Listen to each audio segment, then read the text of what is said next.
Well, playing for the team you grew up cheering for would be a big enough dream for most. So imagine becoming a star in your first year the way Leah Jones has for Southwest Minnesota volleyball. Let's meet our Karl Appliance Athlete of the Week.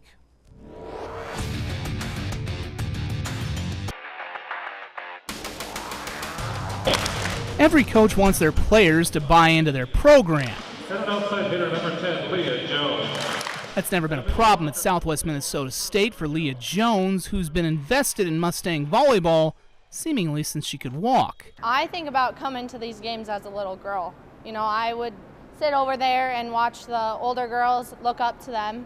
They kind of sparked interest in volleyball for me. The Marshall native had plenty of options coming out of high school. One of her deciding factors through her recruiting process is she said being in the PE gym is one of the coolest things that I've seen in college athletics. And she goes, getting to be a part of that and having my family and friends at games. Though staying in Marshall wasn't a surprise, meeting the mark of a hometown that already had high expectations can be a burden for some. I like pressure. I like competition. It drives me forward, drives me to be a better player.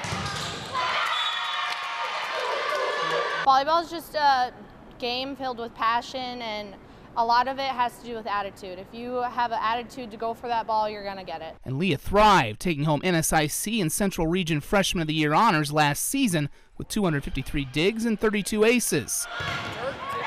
She really worked herself into being a good back row ball handling player, and she's 6'2" and can swing in the front row and has done a good job that way moving the ball around the court. But she's just a fun kid to coach. You know what you're going to get out of her. Even as a freshman last year, she had taken on some leadership responsibilities for us. Thing is, you wouldn't know it in talking to her. It was tough. It's a different game of volleyball. It's a different speed. It's much higher level than high school is. And it also explains why the Mustang for Life is focused on bringing the one thing she knows is missing from the PE gym, a national championship banner. I would love for that to happen, and I think our team can do it this year.